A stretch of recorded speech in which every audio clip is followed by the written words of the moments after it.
हाय guys, B R Gujju channel में आप सभी का स्वागत है। दोस्तों, आपने भगवान शिव की छवि तो देखी होगी और आप सभी लोग सोच रहे होंगे कि कोई भी भगवान होते हैं तो उनके पास एक ही शस्त्र रहते हैं, जिसमें आप हनुमान जी को देख लीजिए कि उनके पास गदा होती है, तो वहीं देवी की छवि होती है तो इसमें त्रिशूल होता है। लेकिन भगवान शिव जी की छवि आपने देखी होंगी तो इसमें उनके साथ त्रिशूल, डमरू, नाग, नंदी भी होते हैं। तो आप सभी के मन में ये सवाल आए होंगे कि आखिर शिव जी के पास इतने सारे लोग कौन है जिनको शिव जी ने आभूषण बनाकर उन पर सवार किया है।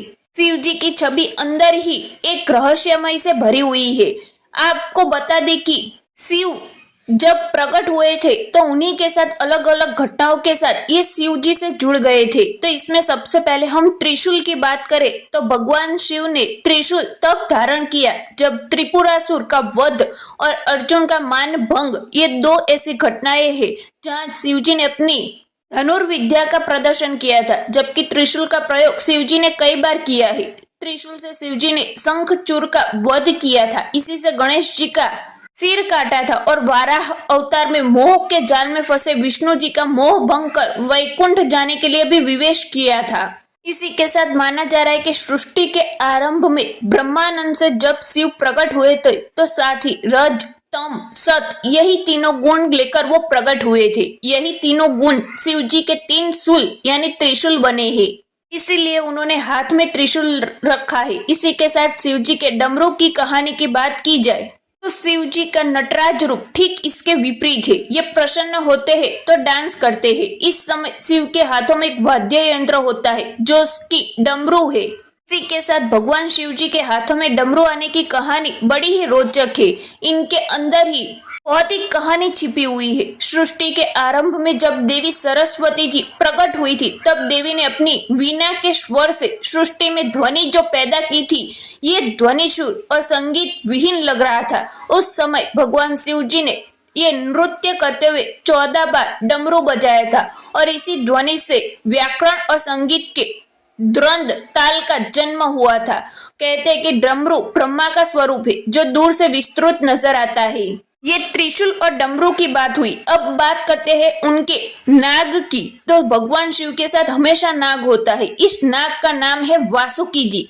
इस वासुकी नाग के बारे में पुराणों में भी कई कहानियां लिखी गई है और कई कहानियों को वो बयां भी करती है।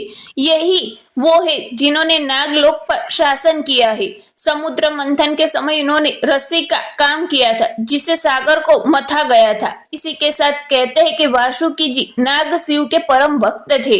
इनकी भक्ति से प्रसन्न होकर शिव जी ने इन्हें नागलोक का शासन दिया था और साथ ही अपने गले में आभूषण की तौर लिपटे रहने का वरदान दिया है। इसी के वक्त से ये नाग उनके गले में है। इसी के साथ बात आती है नंदी जी की। आपने शिव जी की नंदी में हमेशा नंदी को देखा होगा। इसी के साथ आप शिवालय में भी जाते होंगे तो सबसे पहले नंदी का दर्शन होता है। इसी के साथ बताया जाता है कि नंदी के कानों में अगर कोई बात कहते हैं तो वह जरूर पूरी होती है। इसी की तरह नंदी उनके पास कैसे आए वो हम बताते हैं। नंदी के बारे में पुराणों में जो कथा मिलती है उनके अनुसार तो नंदी और शिव वास्तव में एक ही है। शिव ने ही नंदी रूप में जन्म लिया था। शिलाद नाम के ऋषि मोह माया से मुक्त होकर तपस्या में लीन हो गए। इससे उनके पूर्वज और पितरों की चिंता हुई कि इनका वंश समाप्त हो जाएगा। पितरों की सलाह पर शिलाद ने शिव जी की तपस्या करके एक अमर पुत्र को प्राप्त किया जो नंदी नाम से जाना गया। शिव का अंश होने के कारण नंदी शिव के करीब रहना चाहता था। शिव जी की तपस्या से नंदी शिव के गणों में प्रमुख हुए और वृषभ रूप में शिव का वाहन बनने का सौभाग्य प्राप्त किया। इसी के साथ आप शिव जी की तस्वीर में उनके मुकुट पर चंद्रमा को भी देख सकते होंगे, जिनके भी बहुत ही कथाएं देखने को मिलती है और सुनने को मिलती है। चंद्रमा ने तपस्या की थी तो वह स्थान सोमनाथ कहलाता है जो 12 ज्योतिर्लिंगों में से एक माना जाता है। दक्ष के शाप से ही चंद्रमा घटता बढ़ता रहता है। शिव पुराण के अनुसार चंद्रमा का विवाह दक्ष प्रजापति की 27वीं कन्याओं से हुआ था। ये कन्याएं 27 नक्षत्र है। इनमें चंद्रमा रोहिणी से विशेष स्नेह करते थे। इनकी शिकायत जब अन्य कन्याओं ने दक्ष से की तो दक्ष ने चंद्रमा को क्षय होने का शाप दिया और इसी श्राप से बचने के लिए चंद्रमा ने भगवान शिव जी की तपस्या की थी। और चंद्रमा की तपस्या से प्रसन्न होकर शिवजी ने चंद्रमा के प्राण बचाए और उन्हें अपने शीश पर स्थान दिया है।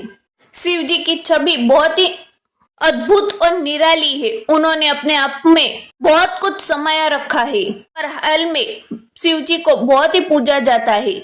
इस शिवजी के नाम भी अनेक है और उनके नाम से भी कई रहस्य मिलते हैं। तो ऐसे ही आप रहस्यमय वीडियो देखना चाहते हैं तो वी आर गुज्जू चैनल को सब्सक्राइब जरूर कर दीजिए और आपको ये वीडियो पसंद आया हो तो इनको लाइक करना बिल्कुल ना भूलिए।